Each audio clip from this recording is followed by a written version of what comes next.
Hello everyone and welcome back to Dragalia Foundry. Today's video is going to be part 2 of our summoning on the Hunt for Harmony showcase. If you've been keeping up with the channel, you may be surprised to see this, since my advice is usually to wait until the last day of the showcase so that you can get more information about what's coming next before you make a decision. So you get that preview, you have an idea of what's ahead, and you can know whether you would prefer to summon on that or on the current showcase that's going on. However, the rest of this week I'm going to be out of town. I have to travel for work, and I'm not going to be back for Void Agni or whatever the new showcase is. I'm going to be back next week. So as a result, I kind of had to make this decision early, and thankfully today we got our Tenfold voucher from the Twitter giveaway, as well as all of our Eldwater, some clovers. Pretty nice and pretty generous reward overall, so hopefully you've been able to put that Eldwater to good use and you can save that voucher for a good use as well. As you can see, luckily I am at 21 singles, 3 Tenfold vouchers, and then 12,000 Wyrmite. So what we're going to do today is go for Forest Bonds, the Wyrmprint that enhances bow units. That is still my target. Realistically, we're going to try get 1. But our chances are low. Even if we were to spend all of these resources, we're probably below a 50% chance. But even a 40% chance is more than what we'd have when this was off focus. So that's the reasoning behind why I'm summoning today, is that I really want this Wyrmprint. I'm hoping I can fade a seasonal showcase for at least one banner. My sense is whatever's coming up next is going to be like a filler showcase or rerun showcase. Just with the way the timing works out, where we're getting Void Agni and then we're getting High Mercury, I could see them doing like a Wind's Blessing showcase, and maybe after that we have a proper showcase with a new event to go alongside it. So I'm going to go ahead and start us off with our singles. We'll go through these quickly unless there's a 4-star that stands out and warrants us pausing and discussing. So what actually pushed me over the top to 21 singles was I got 3 compensation tickets because I have Dragalia Cleo. And there was a bug with her skill where at level 2 her skill charged a lot faster than at level 3. So people were hoping that they messed up on her level 3 skill and they would bring the charge time of that down to match level 2. Well, in actuality they messed up and they made it longer to charge at level 2, and at level 3 they kept it the same. So it made it a little bit worse for players who hadn't made her already into, gotten her to the final level on that skill, or unlocked the 5th ring of her mana circle. It's similar to what they did with Halloween Elisan last year, where they kind of made the gauge accelerator ability a little bit worse. So thankfully I didn't get any tickets or fragments or keys or anything from the event or Twinkling Sand, but luckily because of that we have now 2 batches of 10 singles to use, assuming we don't get any pity breakers here. Now last time we did get some pity breakers. Obviously, even though we got some Wyrmprints, they were Gale of Beauty and we got Night Stalker. So I think I'm pretty mentally prepared for that being a possibility. At this point, we are just summoning for one thing on the showcase. Sure, the 4-star Wyrmprint, I could use another one to max unbind it, but all the 5 stars are kind of irrelevant to me at this point. So whenever you're in that type of position, you have to expect that there is a high chance that you're going to get a duplicate or something that you don't need rather than your target. There we're going to get Zardan. Zardan's armor looks so much like Xainfried's to me that for a second I had a moment of doubt where I was like, that was a 3-star though. There's no way that was Xainfried. Let's keep going. Renelle. So Xiaolei remains the only 3-star I don't have for adventurers. Other than Halloween Edward, actually. I missed out on Halloween Edward. But obviously he's not in the normal summoning pool. Interestingly enough, he is the only light blade still. So other than that, this double IO event is happening still, and I have been playing so much IO, I'm kind of sick of it. Won't be playing for a while. We're going to get a 4-star to end things off with our singles, which is pretty nice. It is a wand, so I'm on it. 1,000 Eldwater. So let's go back. Now we have a decision to make. We could go for a 5-star using Tenfolds now, or we could spend our singles to try to increase our pity rate once again. If we spend our singles to try to increase our pity rate, there is a possibility that we break our pity early, and maybe we don't get our 5-star Wyrmprint. Maybe we do. We're going to go ahead and do the singles this time because I think, unlike a gala, on a gala you probably want to do batches of 10 singles because there's a good chance that you will break within your second batch of 10. So it's better to take the rate up and use it for a whole circle. On a normal showcase, the rates of a 5-star are low enough that I feel like, yes, we might break our pity here, but there's a higher likelihood that we will increase our pity one more time before we get into our Tenfold. And if at any point we get our 5-star and we look at the remaining Wyrmite, and we see that that's not enough to guarantee us another 5-star, then that's going to be it. We're going to stop. So realistically here, we are looking at summoning until we get 1 5-star or maybe 2 5-stars. I don't think it's going to be worth it for me to go all the way to 0 like I did for Cerise and ended up not getting Cerise anyway.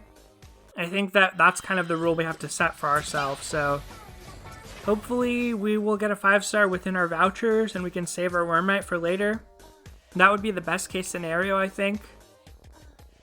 If we aren't able to get this Wyrmprint, it's not the end of the world. We have a lot of skill damage Wyrmprints. So we're going to get a 4-star, so hopefully this is something good. Let's see. It is a dragon. That could be good. It's a silk. So I have a max unbound silk, so this will be some Eldwater. At this point, with those Moonlight Stones that we get from the treasure trade, there's only 2 4-star dragons who I haven't max unbound yet. I haven't max unbound Ifrit, and I haven't max unbound Halloween Silk. So I hope they add some new 4-star dragons eventually. I think that 4-star dragons, because they're so much easier to max unbind, are really good. For High Midgard Stormer, they are great. For High Brunhilde, they are okay. They can work, especially with dual Wyrmprints now. And I guess we're going to have to see how they do for High Mercury. For those of you out there who are using Rock or Strabog, we're going to find out how that works out next week. So expect me to try to take that on toward the launch of it. I don't know that I'll clear it right away. I don't have any plans for like a day 1 clear or a stream or anything. I'm going to probably take it pretty slowly. But I am planning on using my Eleonora for my first clear, so hopefully High Midgard Stormer, as a free dragon, as a welfare dragon almost, is going to be good enough to allow her to survive. So it looks like we were able to increase our pity rate one more time. We get, I think, Bellathorna there, although that could be Potion Grass. That's a good Wyrmprint, Bellathorna. For enhancing buff time, it's the only one that can do that right now, other than one shadow-specific Wyrmprint. Luck of the draw. So we're getting some slowdown. I've had a lot of slowdown this week, even more than when I talked about my game crashing or freezing up. It seems like it's gotten a little worse, but it might be the amount of IO I've just been playing. So we're at 5% now. We're going to go into our Tenfold. I'll show you really quick. Compared to last week, this is how much I have left of my resources. So you can see I've spent a lot of honey, a lot of my ashes. I'm going to try get these ashes down to 5 and the honey down to 5 as well. So, feeling nervous, but let's go ahead and go on with our Tenfolds and see what happens. As for the Dream Summon, I pretty much decided that unless we get her here today, I am going to go for Original Nefaria. And in my case, it's just a matter of favoritism or liking a certain unit, so that's the reason I'm going to go for Nefaria. I also have my bow dojos maxed out now after this IO event, so she's going to be a great addition to the roster. I actually crafted her 5-star elemental bow for Shadow, and she's the only Shadow bow, so I'm fairly committed, you could say.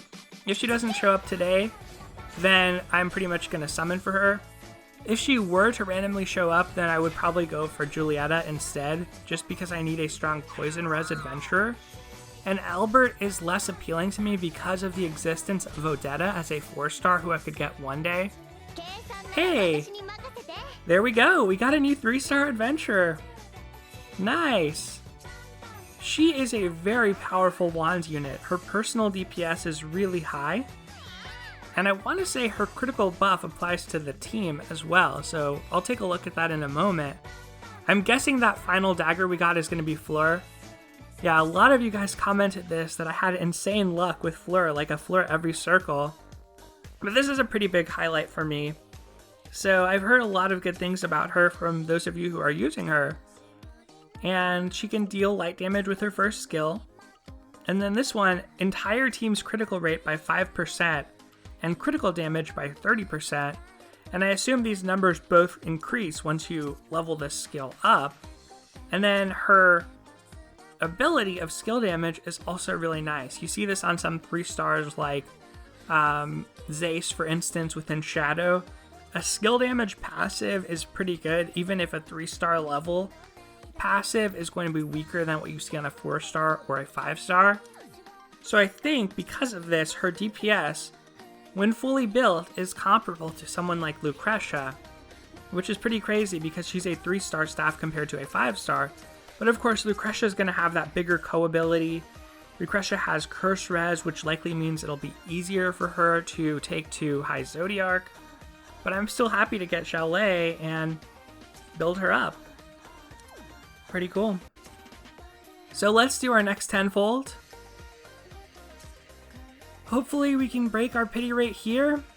That would be ideal.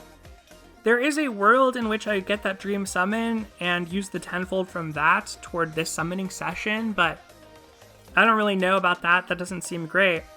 Once again, we're getting a failed to connect notice. I really wish they would have been able to fix some of the lag and issues people were having during the event, but it seems like that's not going to be possible.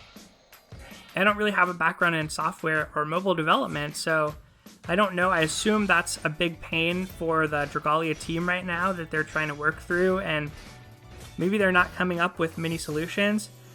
We're gonna get a 5-star Wyrmprint. Oh man.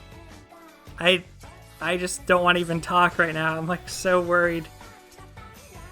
It's probably gonna be a pity breaker, but there is always a chance. Look, Pietro is here. There is always a chance it could be the Wyrmprint that we want. Forest Spawns.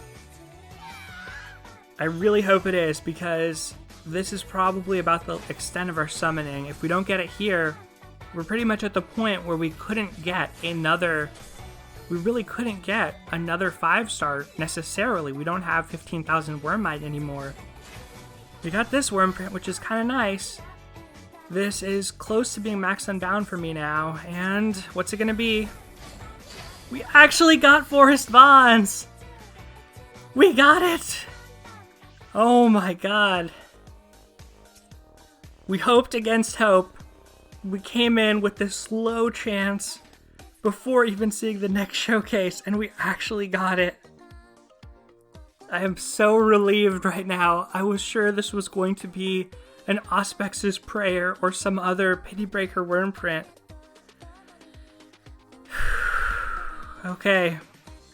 So we're gonna invest in this. The funny thing is now, I barely have enough waters to max level that High Mercury print once it comes out, so this is not even going to see a lot of use for a while, but I'm so excited that I actually got this. This is going to become the next Wyrmprint that I bring to level 100 for sure from my gacha Wyrmprints.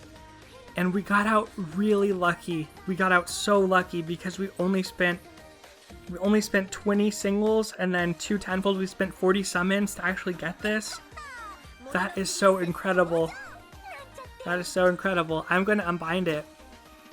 I'm definitely going to do this eventually. So you see I have one key here. And my other key is going to come from finishing the facility event. I'm close to that 1 million point mark. So then I'm going to have 2 unbindings on this. And let's look here. We're going to be close. Next facility event after that, we would get 2 keys out of, because we'd get enough fragments and a whole key. So, whoa. I just can't believe we got so lucky.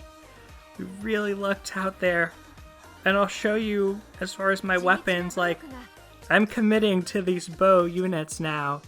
even before I was able to pull Nefaria. So I actually crafted this 5-star for Laranoa.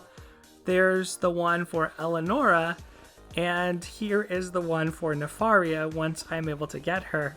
I have it equipped to Dragonule Nefaria right now just as a joke, even though this one, the water one's obviously better for her. So I feel so relieved that we're actually able to get that. It's unbelievable to me. I'm going to build up Xiaolei as well. Let me go ahead and head over to my upgrade page. The nice thing is now, you know, with the crystals, I've pretty much gotten everybody to their max level already. So all crystals from now on can go toward new adventurers. And I also have a stockpile of mana because I have everybody at their max mana for the amount of testaments I've spent on them. So some of my 5-stars are still at 40, but that's just because I haven't spent the Golden Testaments, the Champion's Testaments, to bring them up to 45 nodes or 50 nodes if I wanted to spend Eldwater. I'm definitely going to save my Eldwater now and save my Wyrmite for the foreseeable future.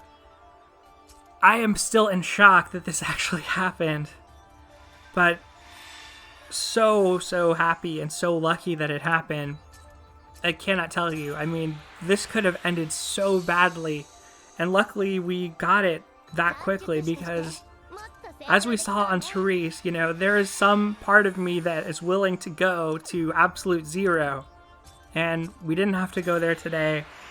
We're going to go ahead and finish unlocking Xiaolei's mana circles fully, so now all of our extra mana will go toward Nefaria once I use the Dream Summon on her. That is going to do it for this video, everyone. Thank you so much for watching. Take care, and I'll see you next time.